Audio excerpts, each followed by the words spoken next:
चलिए तो एक्सरसाइज 2.2 से पांचवा प्रश्न करते हैं जो कि इंपोर्टेंट है एग्जाम की दृष्टि से।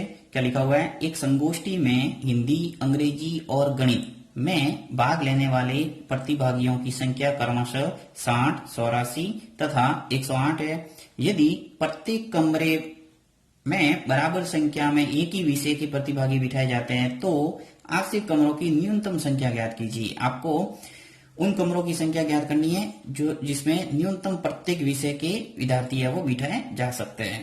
तो सबसे पहले आपको एक ही काम करना है, जो 60, 84 और 108 दे रखा है उसका मसफ निकालना है। और जैसे आप मसफ निकालेंगे उससे क्या आ जाएगा, प्रत्येक कमरे में बैठने वाले प्रत्याशियों की न्यूनतम संख्या।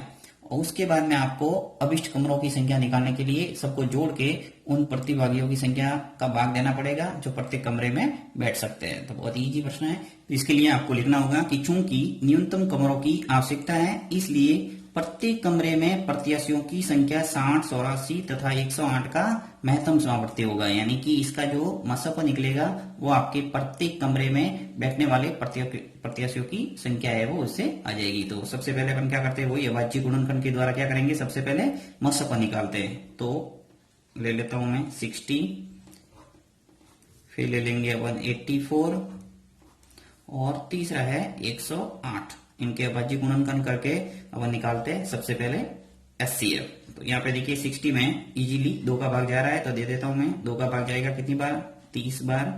2 का भाग देना है यानी आधा करना सीधा। फिर 2 का भाग देना है, कितनी बार जाएगा, 15 बार। और 15 में जाएगा 3 का, 5 दिया 15 और 5 में 1 बार चला जाएगा।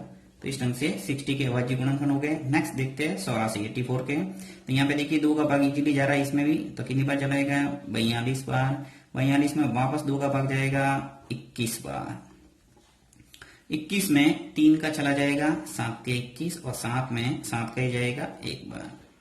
इसके भी अभाज्य गुणनखंड हो गए। नेक्स्ट 108 में भी 2 का जा रहा है, चला जाएगा ये 54 और 54 में वापस चला जाएगा 2 का, ये आ जाएगा सीधा 27 बार।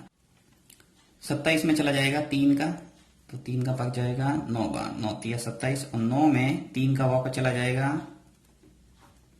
3 तिया 9 और 3 में 3 का जाएगा 1 बार। तो ये आ गए इनके अभाज्य गुणनखंड। तो चलिए लिख लेते हैं इनके सभी अभाज्य गुणनखंड। तो 60 बराबर आ गया है अपने पास 2 इंटू 2 इंटू 3 इंटू 5, यानी कि 2 इंटू 2 और 3 इंटू 5 ये लिख दिया। नेक्स्ट इसको घातांक के रूप में लिख लेता हूं ताकि अपने एचसीएफ निकालने में आसानी रहेगी। तो इसको 2 की घात 2 और 3 इंटू 5 लिख लेते हैं।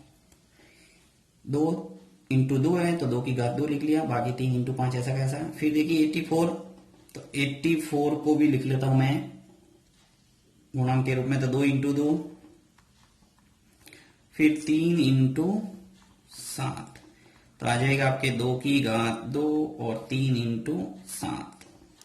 नेक्स्ट है आपके 108, तो 108 के भी अभाज्य गुणनखंड लिख लेते हैं अपन। 2 इंटू 2, 2 इंटू 2 और 3 इंटू 3 इंटू 3। चलिए लिख लेते हैं 2 की घात 2 और 3 की घात 3। तो ये तो हुए अपने अभाज्य गुणनखंड सबके। अब अपन को निकालना है इसका एचसीएफ। तो एचसीएफ क्या आ जाएगा देखिए, इसलिए लिख लेते हैं कि 60, 84 तथा 108 का एचसीएफ, या फिर लिख सकते हैं महत्तम समावर्त्य। तो एचसीएफ आ जाएगा यहाँ पे। एचसीएफ निकालने का तरीका मैंने आपको बताया था। प्रत्येक जो अभाज्य गुणनखंड किया उसमें आपको उभयनिष्ठ न्यूनतम घात ढूंढना है, यानी कि प्रत्येक में होनी चाहिए और साथ ही वो न्यूनतम घात। तो पहले तो देख लो कि सब में वो संख्या है या नहीं। कौन कौन सी संख्या है देखिए, 2, 2 और 2 सब में दिख रहा है, तो ले लो इसको। तो यहां ले लेता हूं मैं। सबसे पहले 2 ले लिया। अब इसके अंदर न्यूनतम घात देख लो कि सबसे छोटी घात कौन सी है, तो 2 ही है। सब में 2 2 है तो 2 की घात 2 आ जाएगा।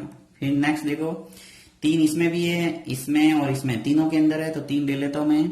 उसके बाद मैं देखता हूँ घात। तो घात न्यूनतम घात लेना है, तो यहाँ पे न्यूनतम घात क्या है, यहाँ 1 है और यहाँ पर भी 1 है, तो 1 आ जाएगी न्यूनतम घात, क्योंकि यहाँ पे क्या है 3 की घात 3।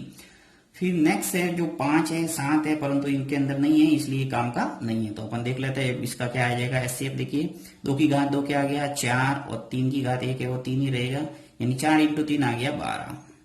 अर्थात अपने आगे उन प्रत्याशियों की संख्या आ गई जो प्रत्येक कमरे में बैठेंगे। तो यहां पे लिख लेता हूं मैं, अतः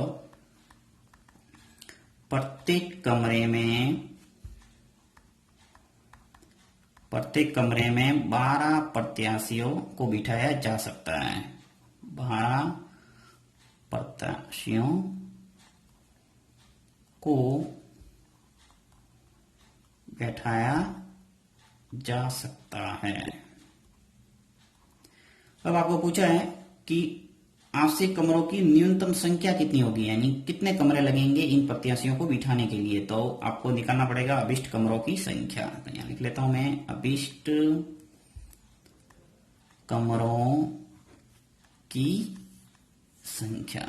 तो अभिष्ट कमरों की संख्या के लिए स्पष्ट है कि आपके पास टोटल प्रत्याशी कितने हैं, 60, 84 और 108 है। तो इनको जोड़ देंगे सभी को, 60 प्लस 84 प्लस 108 बाय, आपको प्रत्येक कमरे में बैठने वाले प्रत्याशियों की संख्या पता है कितनी है, 12।